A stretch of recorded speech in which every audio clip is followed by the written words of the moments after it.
Deri pas luftës së dytë botërore, më saktësisht deri në vitin 1947, në Kosovë nuk ishte ndërtime kolektive.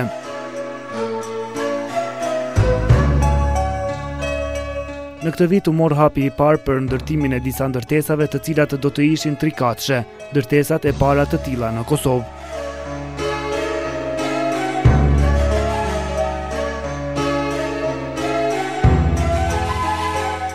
E ky projekt për një lagje të tillë do të realizohej pikërisht në kryeqytetin e Kosovës, në Prishtinë.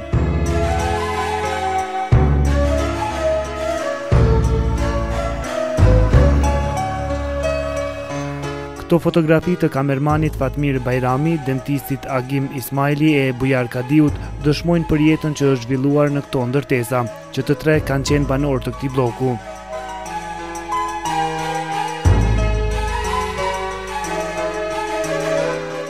Kjo lagje, e cila mund të konsiderohet si lagja e parë moderne në Prishtinë, njihet edhe më tutje me emrin bloku i parë.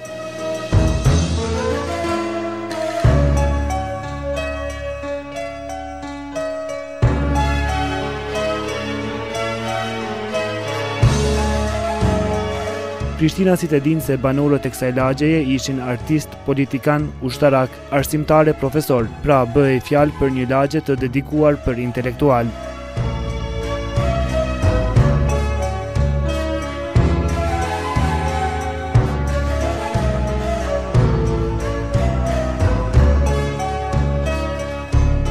Por para se të flasim për jetën e cila është zhvilluar dikur në këtë lagje dhe karakteristikat e saj, duket se banorët e parë të kësaj lagjeje duan të bëjnë një shpjegim. Agim Islami, i cili në këtë lagje është vendosur në fillim të viteve të 50-ta, thotë se bloku i parë i Prishtinës nuk ka të bëjë asgjë me bllokun e famshëm të Tiranës.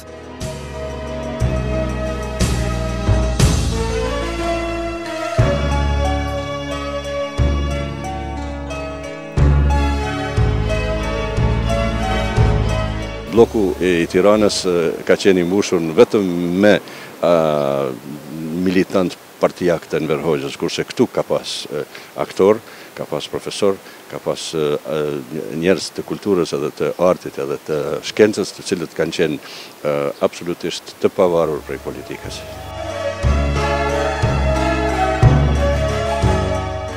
Në këtë lagje, e cila në një farforme ka qenë rezervuar për intelektualët e asaj kohe, ka banuar edhe Fatmir Bajrami, i cili konsideron se për kohën kur kjo lagje është ndërtuar, ka qenë si parajs në mes të Prishtinës.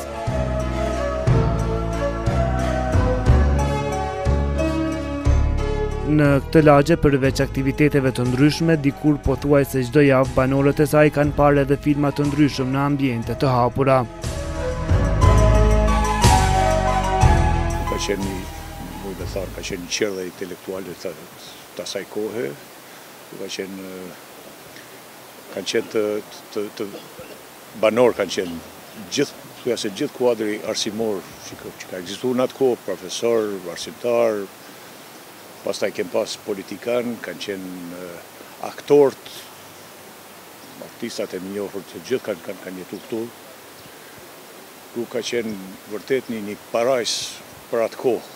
Ka qenë lagje e mbikëqyrën, kemë pas Rojen, rojtari ka qenë një Agjazeq në atë kohë, a i si nuk lente kërken njifte gjithë fëmijët e lagjës, edhe kërken se leke që ishte jashtë a lagjës, që nuk ishte i lagjës, që të hyrë mrenda. Jeta organizon të këthuese njëherë një javë nga bishin nga projektojshin filmat, pasaj kohë në përmuret ndërtesave. Ishim me projektor, ato e bënte shadiu në qendra kulturore në atë kohë që ka ekzistu, për marrë si fëmijë, shikojshin filma me familje, dishim ullëshim në përbanka, se cili karikën edhe nga shtëpia, dishim dhe shikojshin projekcionin e filmit në atë kohë.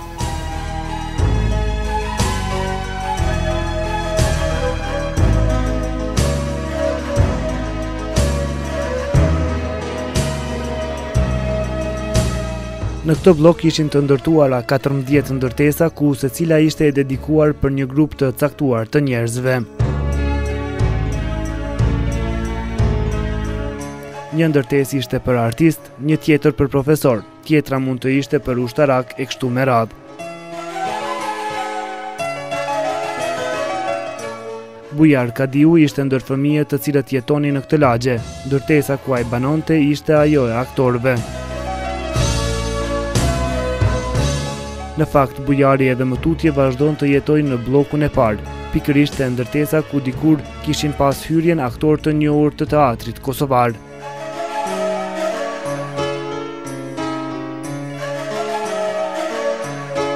Faktikisht këtu kena ardhur në Prishtinë prej viteve të 50.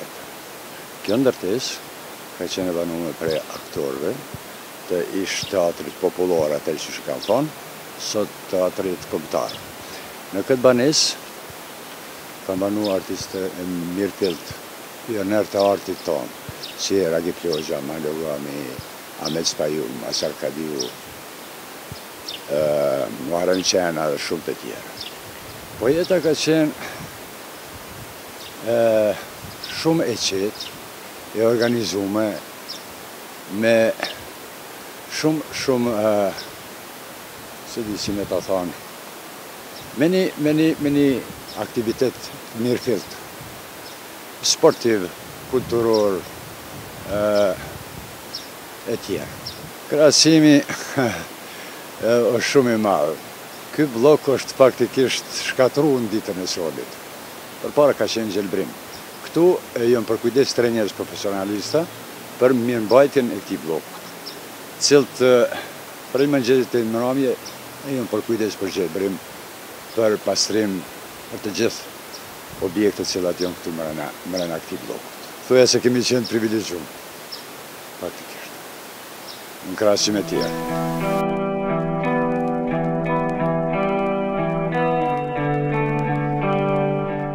Në këtë ndërtesë ishte e vendosur Radio Prishtina, aty ku dikur punonte edhe Reshat Randobrava, i cili po ashtu është një ndër banorët më të vjetër të kësaj lagjeje, e që edhe më tutje vazhdon të jetojë në lagjen që ai e konsideron si lagjen më të mirë në Prishtinë.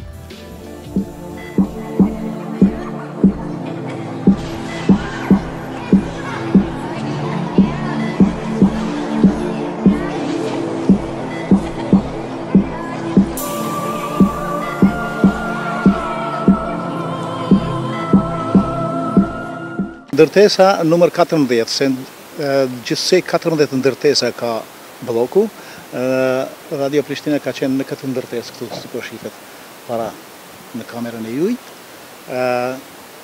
Këtu ka qenë hymja e radios, ndërsa në katin e parë dhe katin e dytë kanë qenë zyret, në katin e tretë ka qenë fonoteka e radios.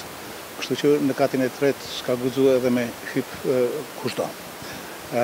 Bloku i parë i banesave është, po më merr mendje që është bloku më i mirë në Prishtinë, se është vendi më i mirë këtu. Gërmia është afër. Para lufte ndryshe ka qenë ajri këtu, mas lufte ka ndryshuar edhe ajri. Pse është vendi më i mirë, bloku i parë? Në afërsi të bllokut i keni të gjitha shkollat që ekzistojnë. Është gjimnazi, është shkolla e mesme e muzikës, ka qenë tash nuk është momentalisht.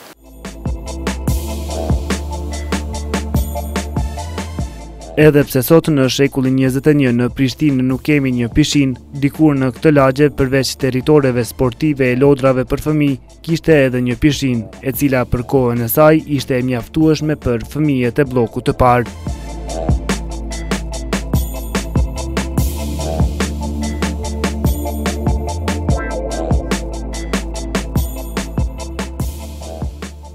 Në atë kohë që vërtet na kishim një dëfrim, një arktim, një rekreacion që ka qenë vërtet një mrekulli e Zotit. Këtu si fëmijë, fillet e notit këtu i ke mësu, thuja se gjithë. Jo s'kishte ujë të mjaftueshëm, jo pastaj na uzurpun sipërfaqe tjera, për shembull atje ishte sipërfaqe ku luajshim futboll, e ndërtuni një barak pa lidhje. Kështu që na e shfrytzuam momentin që dhe u gërmu nga atje, e mbushëm këtu dhe bërëm një fushë sportit.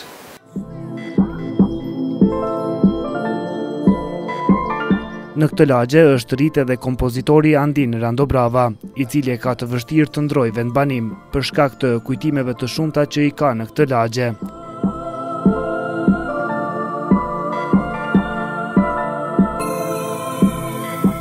Andini thotë se në fëmijërinë e tij ka qenë privilegj të jesh banori i bllokut të parë.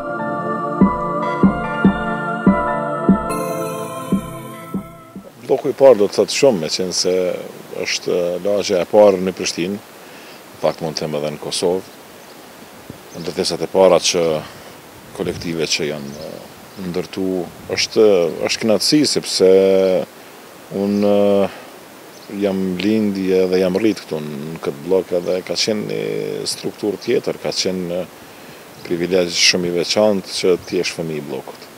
Qendja e këtij bloku është, si të them, kisha me thonë paradoksale, sepse edhe folësit e mi të më hershëm, njerëzit që e mbajnë mend edhe kur janë ndërtu këto banesa, siç janë Axha Fatmir Bajrami, Agim Islami, Baba im Reshati, pastaj Bujar Kadiu, ata e përmendën edhe më herët, cilat kanë qenë privilegjet edhe si ka qenë këtu parku, që është kujdes nga njerëzit special të cilët kanë qenë, domethënë, kanë pas për detyrë që të kujdesen për pastërtinë dhe rregullin e këtij bloku ose kësaj mahalle tonë.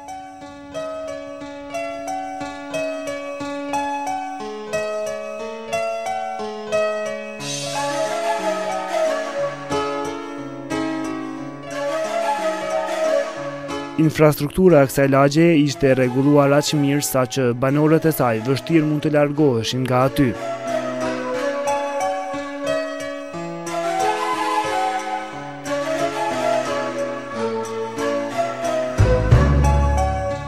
Në kuadër të saj ka qenë edhe një shtëpi e kulturës ku mund të dëgjonin muzikë, ushtronin vallëzim, shikonin televizor, pasi që në këtë qendër ka qenë një ndër televizorët e parë në Prishtinë.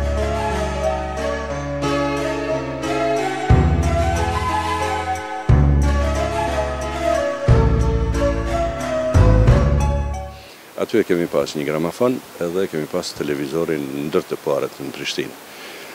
Gramafoni ka punu në 33 dhe 45 rotullime si në ato konat e vjetra, kurse plakat i mershim nga jashtë, kryesisht ishin anglisht edhe ishin italisht, për shembull ish Elvis Presley, Tom Jonesi, Celentano, këngëtar tjerë të njohur të asaj kohe. Përpos që kalonim kohën aty me muzikna edhe mësonim edhe me vallëzu. I kemi pas disa kolegë më të vjetër, disa banorë të kësaj lagje, të cilët na mësonin hapat e parë të rock'n'rollit, të tangos, të valcerit, të lojnave tjera, të vallëzimit, kështu që mund të them se të gjithë ata që janë tani ish banorë të këtij kuarti din mirë të vallëzojnë.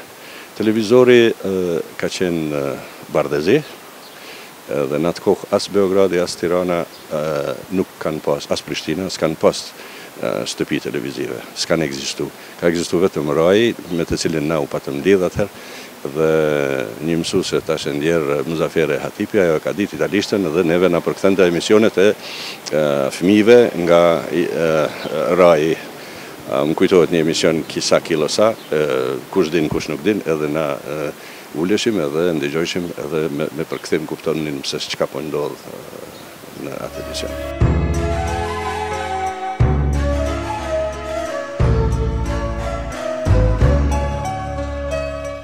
Nëse dikur e ka pas epitetin e lagjes më moderne në Prishtinë, sot bloku i parë është në gjendje të mjerueshme.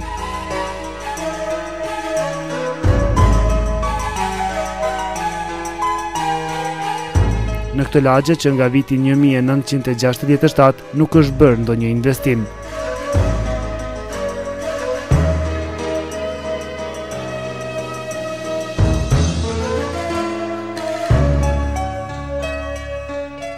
Madje edhe mirëmbajtja e kësaj lagjeje është në nivel shumë të ulët.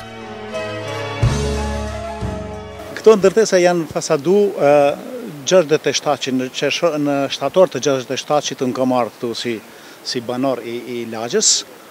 Prej atëherë këtu nuk është ndërmarrë kur gjatë, dhe më thënë, rregullimin e këtij bloku, po më vjen mendja që shokët e komunës do t'ishte mirë që të kenë parasysh qyteti po rregullohet, po këto janë ndërteset e para që janë ndërtu këtu në Prishtinë, do t'ishte mirë që të ndërmarrin një hap edhe së pakut fasadën ta rregullojnë në bllokun e parë.